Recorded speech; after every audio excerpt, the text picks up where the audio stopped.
European Union decided to put a pause on plans to retaliate against U.S. tariffs. That decision comes just hours after President Trump announced a hold on most of his new global tariffs. But the reprieve does not apply to America's neighbors. We're talking about Canada and Mexico. The new 25% tariff on most goods remains in effect. Joining us now is Doug Ford, the Premier of Ontario and one of Canada's most outspoken critics of President Trump's trade war. Premier, thanks so much for joining us. Were you surprised that the White House didn't pause tariffs on Canada, perhaps our closest friend and ally, as it did with several other countries, several of whom are not necessarily close friends or allies? Well, first of all, thanks for having me on, Wolf. And yeah, we were shocked that we weren't part of the group per se. And you know, number one customer. We're both each other's number one customer, and we need to get through this and bring certainty back to the people of the United States and Canada, certainty to the markets, as you mentioned. The Dow is down, the S&P is down, because there's still uncertainty. I know it took a little bump up yesterday, but the reality is a tariff on Canada is a tax on Americans, and that's the last thing we want to see to the American people. We're showing our viewers the numbers right now. The market's not doing well. The Dow Jones Industrials down, 1,126 points, at least right now. Last month, the Premier, Canada placed tariffs on a variety of U.S. goods, and Canadians, long among, as I keep saying, America's closest and most loyal allies, have vowed to fight back. Do you feel Canada's decision to strike back has made President Trump more punitive toward Canada? Well, I'm not too sure if that's a situation, but in saying that, I always say we love our American neighbors. We truly do. You know, we didn't start this. President Trump aimed at Canada and the rest of the world for the most part, and we just need to get rid of these tariffs. We'll drop our tariffs tomorrow if President Trump drops the tariffs. We always believe in the AMCAN fortress, working together, make the two strongest nations in the world. That's what we want to do.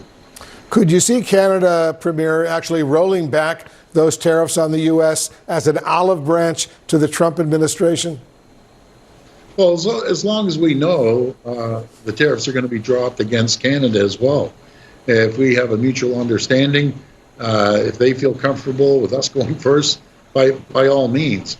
But we need insurance that President Trump's going to drop those tariffs shortly after we do. This week, I know, Premier, you unveiled an $11 billion in tax deferments and rebates to help workers and businesses hurt by the Trump tariffs. How much have the tariffs hurt everyday Canadians? Well, they're at a fever pitch right now. 40 million Canadians at a fever pitch. Focused on every piece of news coming across CNN and other broadcasts. It's very, very important. We're very passionate about this. And now I'll give you a couple examples. We ship in, we do trade. We ship in about $6.5 billion of steel, but we don't make steel beams. Steel beams all come from the U.S. and other areas around the world. Now we're going to go out and start making steel beams.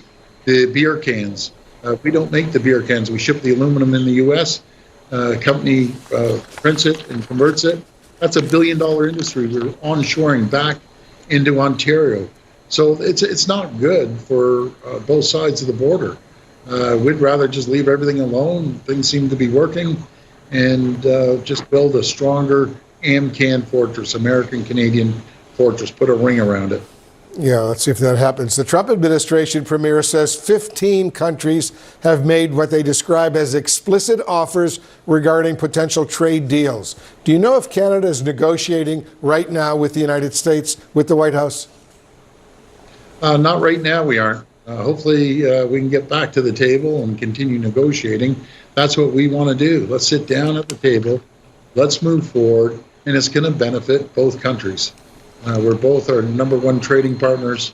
I always say we're the number one customer to the U.S., and the U.S. is the number one customer for Canada, and we share the same values. Pamela has a question for you, Premier. Yeah, I'm wondering what the implications are with this back and forth over trade with the U.S. and Canada in terms of areas outside of trade, such as national security, intelligence sharing between the two countries. Has it put a strain on that at all? No, actually, they're working hand in hand, no matter if it's an intelligence sharing, NORAD, or even our border. Our law enforcement works hand in hand with the U.S. law enforcement. They will always be partners, and at the highest level of the intelligence bureaus, they're working together. Premier, one quick final question before I let you go. I've got a lot of friends, including some family, who live in Ontario and Toronto, for example. And I'm hearing that a lot of Canadians are now reluctant to even come to the United States, to go to Florida, for example, where a lot of the Canadians go visit, or Las Vegas or places like that. They want to boycott the United States. Are you hearing that as well? In a big way, actually. We know the border traffic's gone down dramatically. Flights going into the U.S. dropped dramatically. And isn't that unfortunate? Two countries, two groups of people that love each other. We need to get through this and start traveling back and forth. I was just a few minutes before I hopped on, I have Governor Cox from Utah here. What a gentleman.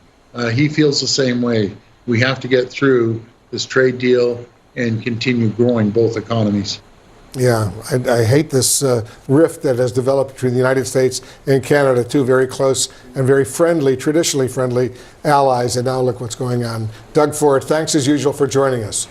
Thank you, Wolf. You're an absolute champion. We love America, and thank you, Pamela, as well. And we love Canada. This is Grace Copps, a student at Georgetown University. She's a Democrat originally from New York. Grace. Good evening, Senator Sanders. My question is as follows.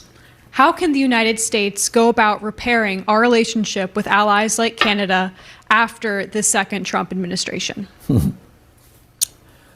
Well, I think there's going to have to be acknowledgement that what we stand for as a country is not to be the bully of the world. Again, as I mentioned earlier, the idea that you insult the Prime Minister, that you tell Canada they're going to become our 51st state, that you tell the people in Denmark, oh, by the way, we're taking Greenland away from you. This is outrageous.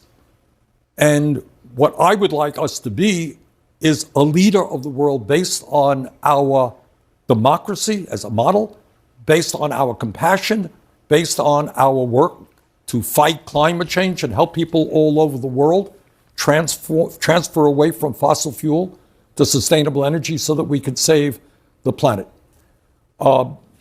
So that's a little bit what I'd like. Let me just ask you in terms of relationships. If the end result or the results in the next 90 days of these tariffs that the president has put on is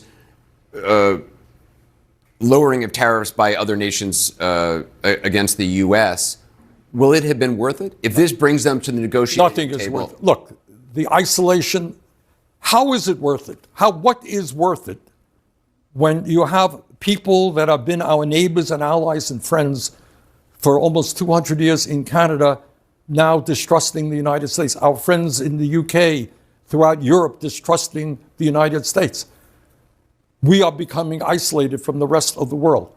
So there's very little that I can see that would make it worth that. But, by the way, Grace is... Can you tell us what's the opinion on Wall Street right now and why it looks like we're going to have another down day? Here's what's happening. Because the truth is, it's not that something magically changed overnight.